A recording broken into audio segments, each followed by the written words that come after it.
If you're frustrated about your college football team, well, I have some good news for you. College basketball tips off in 20 days, and today, the SEC rang in the new season with media days up in Mountain Brook. Alex Golesh is the new head coach at Auburn. This coaching search has been a whirlwind. For a while, Auburn thought they had John Summerall, but a source close to the program tells me that deal fell through a few days ago. Watching his parents give up everything they knew to give him and his brother a better life, well, that's where Golesh says he learned the power of love, commitment, and sacrifice.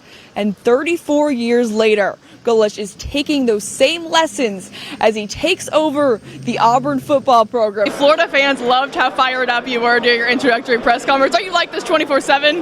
Non-stop. I don't sleep much. I'm here at the Nitro Truck Tour, and I'm actually getting ready to drive, about to rev up this engine. Oh, just kidding. That's the real driver, not me. I'm joined by Rob Pucci. You pointed out how you really can't see a lot down here. I mean, you really can't. You're kind of blind a little bit. What does it feel like when you're in this seat? It's pretty crazy. You're strapped in pretty tight, so you can't move your head. Nick Saban has said Jordan-Hare Stadium is haunted, but Alabama quarterback Ty Simpson says he wasn't seeing any ghosts tonight as he led a game-winning drive with a 4th-and-2 conversion for a touchdown to put the Tide in the SEC championship versus Georgia. Looking down at the water from all the way up here would scare a lot of people, but the kids in War Eagle Dive Club jumped right in. Every day they always ask to go higher and higher and higher. Even at their first practice. That's been really cool where they get that first feeling. It kind of brings me back to my first time too. Diving practice isn't your typical pool day. I like going on the trampoline, I like diving, and I like going off 5 meter. Kayla Walsh is a sophomore diver for the Auburn Tigers.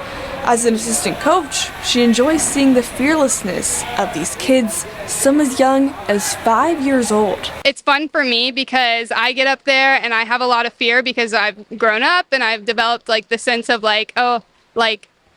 so many things that can go wrong, but these kids are so open-minded and so ready to learn about it that just makes me excited for them. And we have to actually learn how to contain that and control it. So like I was working with Jack and like keeping his arms by his side because he's so excited, but I love that about them. Children like Jack are at the perfect age to learn. Similar to gymnastics, learning diving when young can be invaluable. The younger you are, the easier it is to learn all the fundamentals, and then as you grow up we can really build off those blocks of foundations to really have like good body positions and air awareness and body awareness that can carry them far places.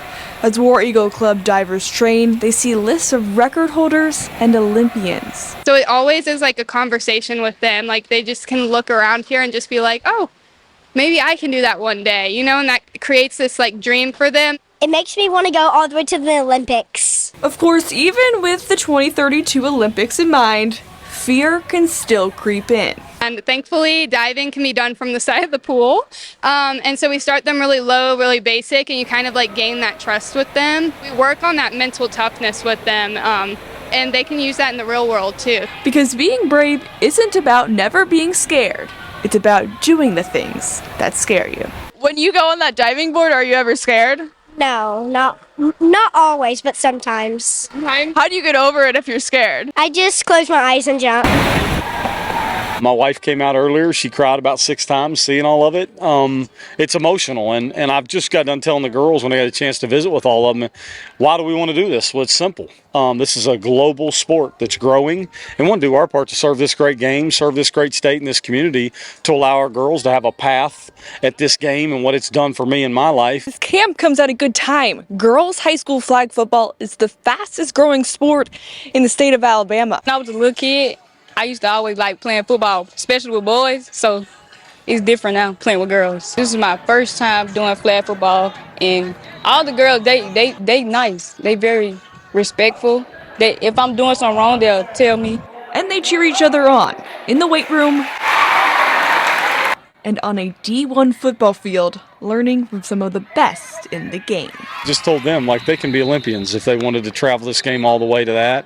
And how cool is that to say out loud? Parker sees new opportunities for girls like Brianna and for his own young daughters that didn't exist until now. There is a vested interest because of my wife's background to Division I athletics and to our 3 girls that we had before we finally had a son. And I just think about all them, our families, and everybody connected to this program. He reminded the girls how important their work is on their journeys ahead as doors keep opening. Give them an avenue to be able to grow in this sport, playing it, but maybe also coaching it in their future. Like state champ coach Whitney Toole, who's grown her Catholic flag football team from 11 to 35 players. We started out 3 years ago and it's continued to grow since then, and seeing this is amazing because this is something even last year that wasn't even possible. Just the wide eyes of the girls to see a D1 weight room, a team meeting, to work on the field with college coaches, it's just an experience they won't forget.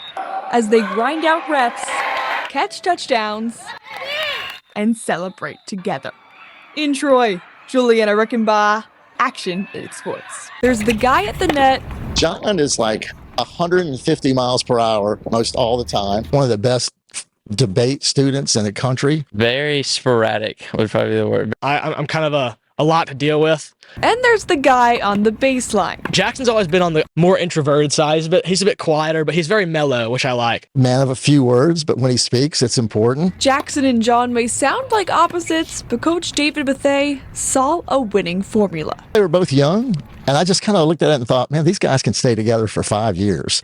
Something never done before in Bethea's 46 years. John and Jackson set out on season 1 as the number 3 pair. I was first of all pretty excited to play with John as a 7th grader and him as 8th grader. I thought it was cool to play with the upperclassmen. It took time, but the youngins learned how to play together. It was pretty rough. We weren't really sure what we were doing, and eventually kind of discovered that our play style was just running all over the place. The immediate result, back-to-back 6A titles. I play pretty slow, pretty mellow. I usually just try to get as many balls back as I can. And I also like getting to smack the ball at people at the net. You know, it's the dark side of me, I guess. And there's also a light side of doubles tennis. While singles can feel lonely, a partner can give you support. He's a bit hard to read for the average person, but because we play together for so long, it's kind of like having a little brother.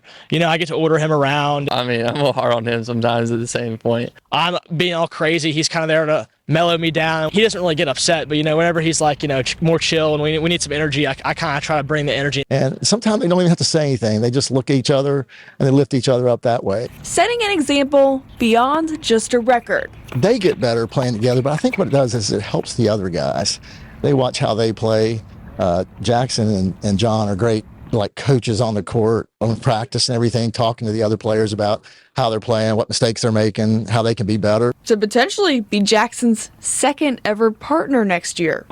100 wins later, John, now a senior, is headed to TCU. Obviously, I would rather him stay one more year and we play next year, but I'll just have to adjust my play style probably a little bit to my partner. But John and Jackson can always cherish their 5 years together. I'm just glad we, first of all, haven't been separated throughout all these years we've been together, and just being able to do that has been awesome. Hitting 100 wins by yourself, as me and Jax have done, is nice. But to have the bond with somebody and play with them the entire career, I really appreciate the experience of, you know, getting to play with somebody for so long and leave such a unique title behind. And now there's one more title to chase.